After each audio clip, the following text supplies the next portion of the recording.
The unexpected visitor.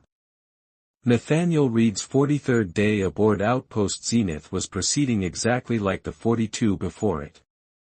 The recycled air tasted stale, the overhead lights flickered with mathematical precision every 82 minutes, and the coffee synthesizer produced something that resembled engine coolant more than an actual beverage. Another thrilling day in paradise, Nathaniel muttered, running a hand through his unkempt hair as he stared at the station's maintenance console. The screen displayed 17 system alerts, only 2 of which were actual emergencies. The rest were what he'd come to classify as Zenith's perpetual complaints, minor annoyances that would never be properly fixed on this forgotten orbital platform. Orbiting a gas giant in a star system nobody had bothered to give a proper name to, Outpost Zenith existed for one purpose: monitoring deep space quantum transmissions. Nathaniel's job description contained impressive technical language, but in practice, he was glorified tech support for machines that mostly took care of themselves. Corporate had promised rotation after 6 months. That was 18 months ago. He was halfway through recalibrating the thermal regulators when every light in the station simultaneously dimmed. The emergency protocol klaxon gave a half-hearted wail, then fell silent. What now? Nathaniel sighed, reaching for the diagnostic tablet he kept clipped to his belt. Before he could activate it, a different alarm triggered, one he'd never heard before. A soft, pulsing tone that seemed to come from everywhere at once. The notification on his screen read, Proximity Alert, Unregistered Vessel Approaching Docking Bay 2. Nathaniel blinked. In 18 months, not a single ship had approached Zenith. Supply drops came via automated shuttles to Bay 1, and those were scheduled months in advance. Company protocol dictated immediate notification to Central Command, but Nathaniel hesitated. The communications relay was experiencing one of its moods. It would take hours to establish a connection stable enough for a proper report. Besides, curiosity had already propelled him toward the airlock corridor.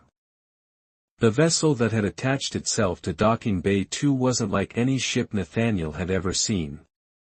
Through the reinforced viewport, he could see it was roughly spherical, no larger than a standard escape pod, with a surface that seemed to shift between solid and translucent depending on how the light hit it. Definitely not corporate, he muttered, his heart rate accelerating. The outer airlock cycle initiated without his input, the status panel indicating atmospheric equalization. Whatever was in that vessel wanted in, and Zenith's systems were complying. Nathaniel considered his options. The station's security arsenal consisted of exactly one stun baton, which he'd never had cause to charge. He grabbed a heavy hydrospanner instead, holding it awkwardly as the inner airlock door slid open with a pneumatic hiss. The figure that stepped through was tall and graceful, draped in what appeared to be a cloak made of liquid silver. Not a spacesuit, but something more elegant, more purposeful. When the hood fell back, Nathaniel found himself staring at a being that was unmistakably alien, yet disarmingly humanoid.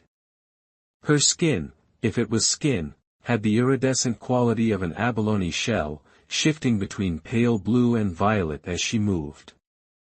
Her eyes were what struck him most deeply, entirely black, but containing pinpoints of light that moved like stars in a night sky. You are the keeper of this outpost. Her voice was melodic, each word precisely formed as though English was a recently mastered skill. Nathaniel realized he was still holding the hydrospanner like a weapon and slowly lowered it. I'm Nathaniel Reed, station technician. This is Outpost Zenith. And you are? I am called Valexa. She surveyed the corridor with those star-filled eyes. This station was not my intended destination. Navigation error? Nathaniel asked, trying to sound casual, as if he entertained alien visitors every Tuesday. Not an error. A choice. She met his gaze directly. An unauthorized choice.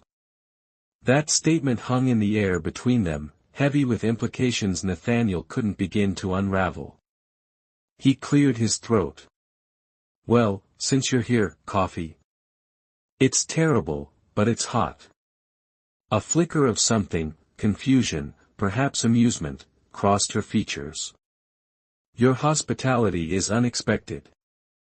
Honestly, having a conversation with someone other than the food synthesizer is unexpected for me too. He gestured toward the main habitat ring.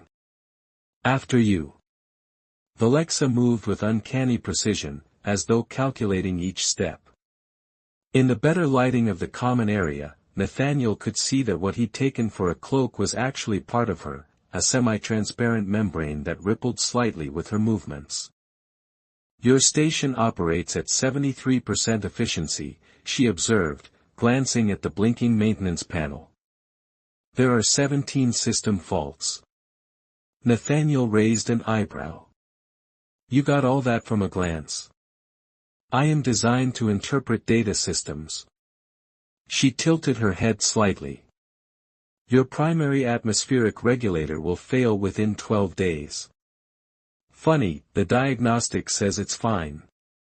He handed her a steaming mug, which she examined with scientific curiosity. Your diagnostic is incorrect. Her fingers brushed the control panel, and immediately the screen flickered, rearranged itself, and displayed a detailed analysis Nathaniel had never seen before. How did you do that?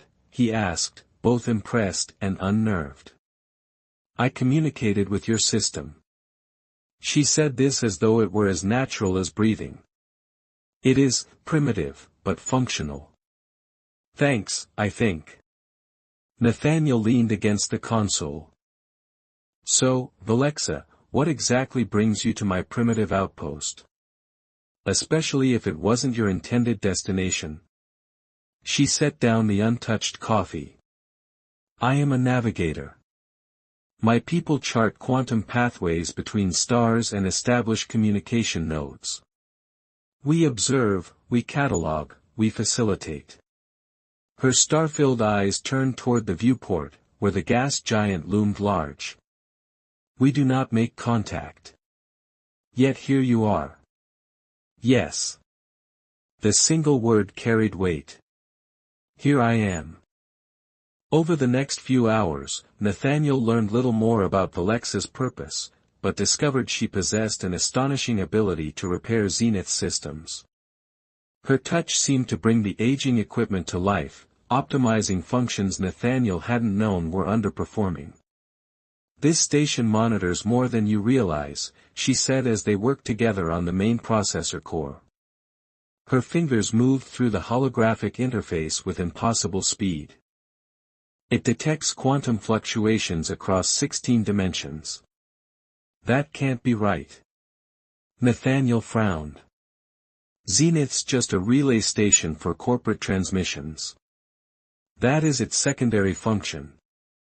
Valexa's expression remained neutral. Its primary purpose is more significant. Before Nathaniel could press further, an alert chimed from within the folds of Valexa's membrane. She stiffened, her iridescent skin darkening slightly. They have noticed my absence, she said, her voice suddenly flat.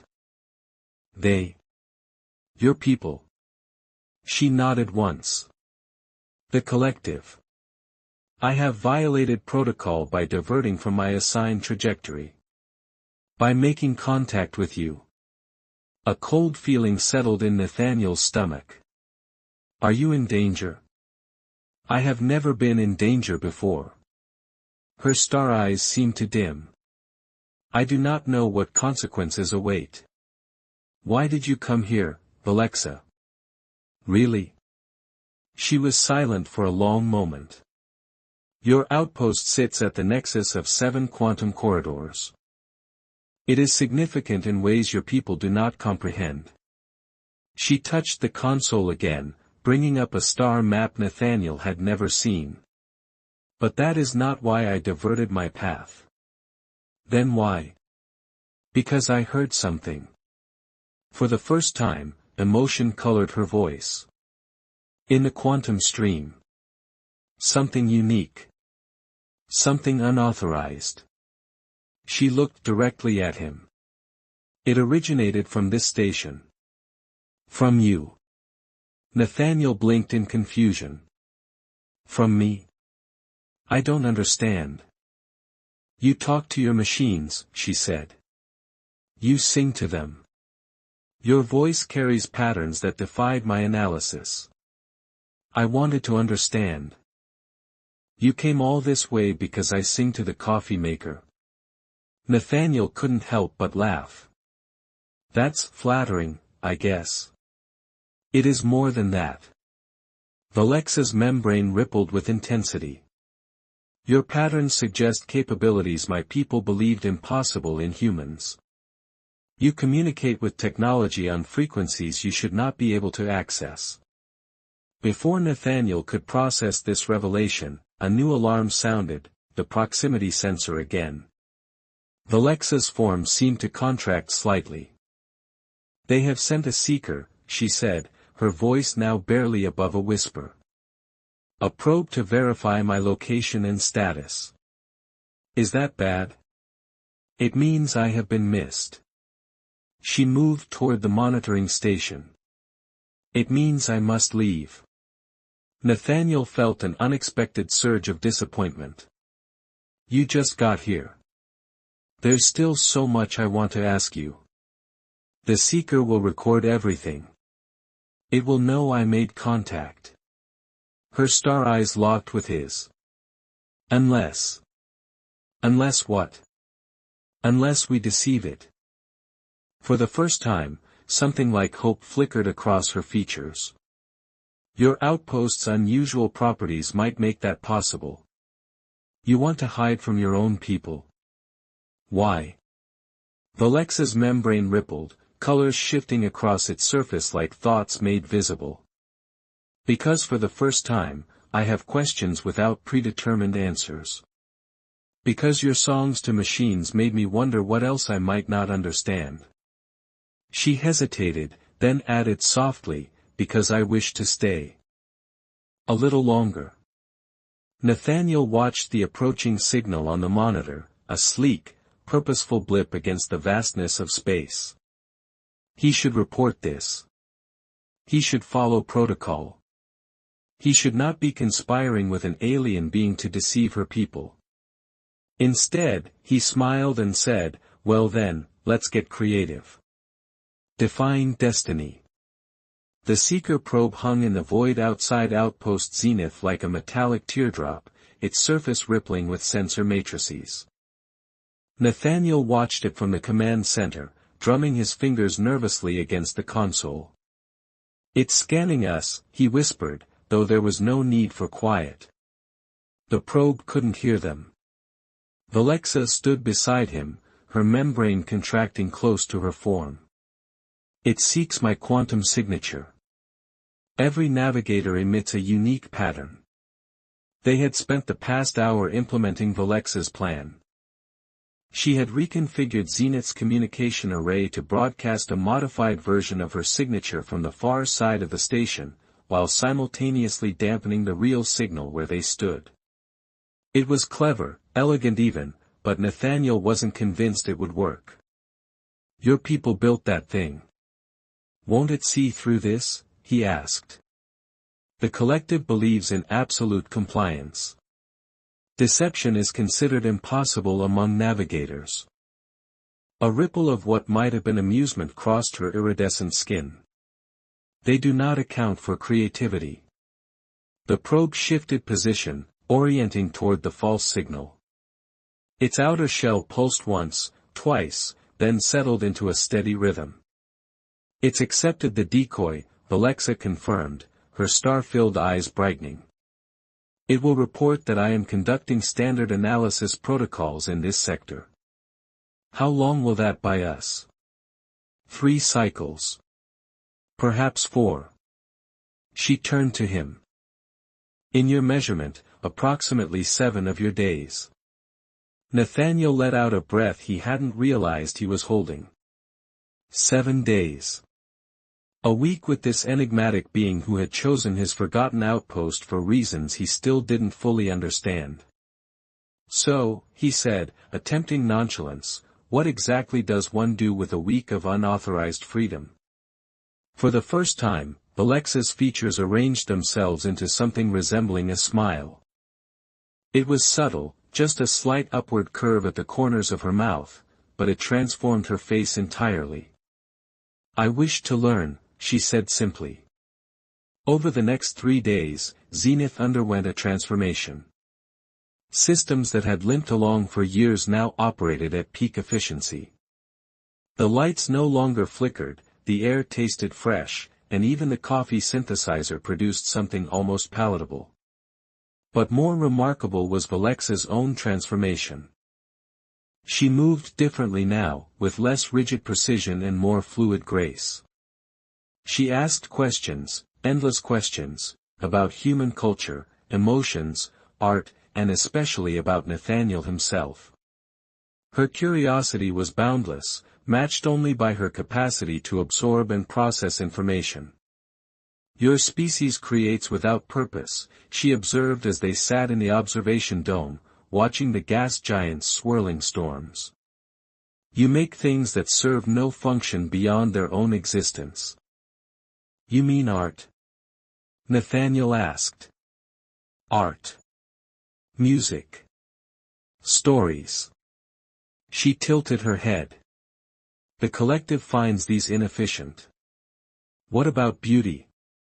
Don't your people appreciate beauty? Beauty is acknowledged when it aligns with function. Her membrane rippled thoughtfully. But we do not create it for its own sake. Nathaniel pulled up his personal files on the station terminal. Here, listen to this. He selected a classical piece, one of the few comforts he'd brought to his isolated post. As the first notes of Bach filled the dome, Alexa became perfectly still. Her star eyes widened, and the lights within them swirled in new patterns.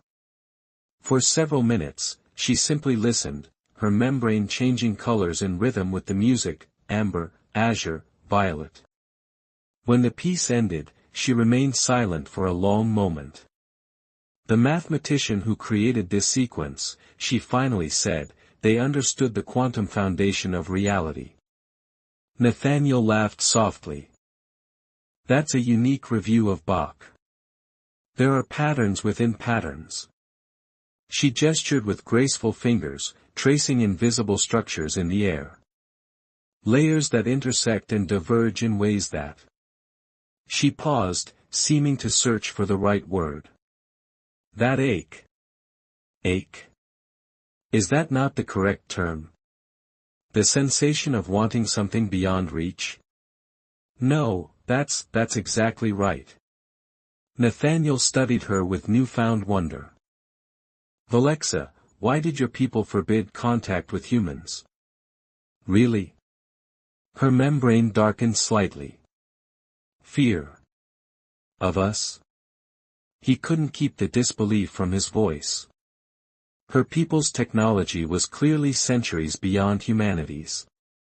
Of what we might become if we learned from you. She met his gaze directly. The collective values stability above all else. Humans are unpredictable. You change, constantly. You exist in contradiction. You seek the inefficient. And that's dangerous. It is. Transformative. Her voice softened. As I am discovering. On the 5th day, while they were deep in the station's core reconfiguring the quantum relay, Alexa suddenly froze. Her entire form shimmered with tension. What is it? Nathaniel asked, immediately alert. They know. Her words carried a weight he hadn't heard before. The collective. They have detected the deception. How? The probe reported back exactly what we wanted it to. The probe functioned as expected. Her star eyes dimmed. But I did not account for the station's increased efficiency. Zenith now operates at 97% capacity, far beyond its previous metrics.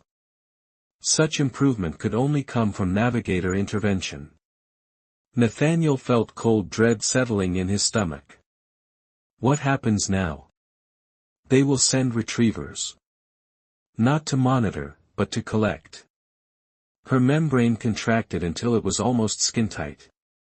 I have compromised my function. I will be reintegrated. Reconditioned, you mean? Nathaniel didn't phrase it as a question. They'll erase what you've learned here. Yes. The word hung between them, heavy with implications. Nathaniel found himself unreasonably angry at the thought of Alexa being stripped of her newfound curiosity, her emerging sense of self. We need to hide you, he said firmly. Or disguise your signature somehow. The retrievers will not be deceived by the same method twice. She hesitated. And they will neutralize any interference. Neutralize? The word sent a chill through him. Are they dangerous? To you? Yes. Her form seemed to pulse with concern. Nathaniel, I must leave. Now. Before they arrive. And go where? Back to them. I have another option. She moved to the quantum relay, her fingers dancing across its interface. There are pathways between stars that even the collective does not fully understand. Places where reality folds. Hope flared briefly in Nathaniel's chest, then faltered. You'd be a fugitive. I would be free. For a moment, something fierce glowed in her star eyes.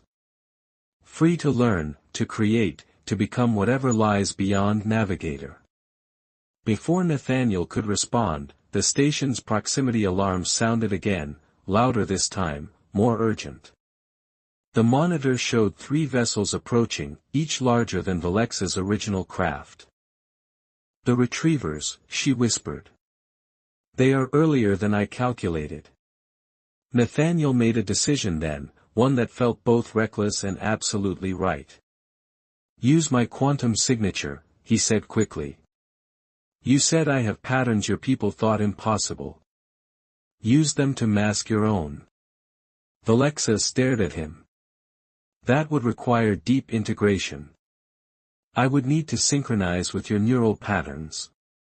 Is it possible? Yes, but... Her membrane rippled with uncertainty. It would create a permanent link between us. A resonance that would never fully fade. The implications of that statement hung in the air between them. Nathaniel found he didn't need time to consider. Do it, he said. Her cool fingers touched his temples, and the world dissolved into light. Nathaniel felt himself expanding, consciousness stretching beyond the confines of his physical form. He perceived Valexa not as a separate being but as patterns of energy and thought, beautiful in their complexity. Their signatures intertwined, human and alien consciousness briefly merging in a dance of quantum possibilities. When awareness returned, Valexa stood before him, but she was changed. Her membrane now pulsed with subtle gold tones that hadn't been present before, and her star eyes contained flecks of hazel, his eye color. It is done, she said, her voice carrying new harmonics. The station trembled as the retriever ships initiated docking procedures. They had minutes, perhaps less. Your escape route, Nathaniel prompted, trying to focus through the lingering sensation of their connection. Valexa touched the quantum relay one final time, and a section of the wall beside them shifted. Not opening, exactly, but becoming permeable, revealing a corridor of shimmering energy that seemed to bend inward forever. A fold in space, she explained. It will collapse once I pass through. Where will it take you? I do not know precisely. A smile, a real smile, curved her lips. That is what makes it an adventure, is it not? The station's internal sensors indicated the retrievers had breached the outer airlock. Heavy, methodical footsteps echoed from the corridor. "You need to go," Nathaniel urged, though the thought of her leaving created an unexpected ache in his chest. Valexa hesitated at the threshold of the quantum fold. "I would not have understood ache before you," she said softly. "Now I feel it. Will I ever see you again? I do not know." She touched her chest, where the gold in her membrane pulsed strongest. "But I will carry your patterns with me. Your songs to machines." The footsteps grew louder. The retrievers would reach the core in moments. "Nathaniel Reed," Valexa said, her voice suddenly formal yet intimate, "you have shown me that efficiency is not the highest purpose. That questions without predetermined answers are the most valuable of all." She stepped backward toward the quantum fold, her form beginning to blur at the edges. "I tried to leave once before," she said. "But found I could not. Now I must go, but part of me remains." As the door to the core slid open, revealing tall figures in crystalline armor, Valexa's form dissolved into the quantum fold. The shimmering portal collapsed, leaving no trace of its existence. The retrievers entered, their faceless helmets surveying the room with cold precision. They scanned Nathaniel, then the entire chamber, clearly searching for Valexa's signature. Finding nothing but strange echoes they couldn't interpret, they eventually departed, their ships detaching from Zenith without explanation or acknowledgement. In the days that followed, Outpost Zenith returned to its solitary orbit. But it was different now. The systems Valexa had optimized continued to function perfectly. The coffee synthesizer produced a brew that actually tasted like coffee. And sometimes, when Nathaniel sang to the machines, the lights would pulse in patterns that seemed almost like a response. Every night, he stood at the viewport, gazing at the stars, wondering which one she might be exploring. And sometimes, in dreams, he felt the quantum connection they shared, a resonance across whatever distance separated them, a reminder that even in the vastness of space, some bonds could not be broken. She had tried to leave, but her eyes, with their new flecks of hazel, were still holding on. And so was he.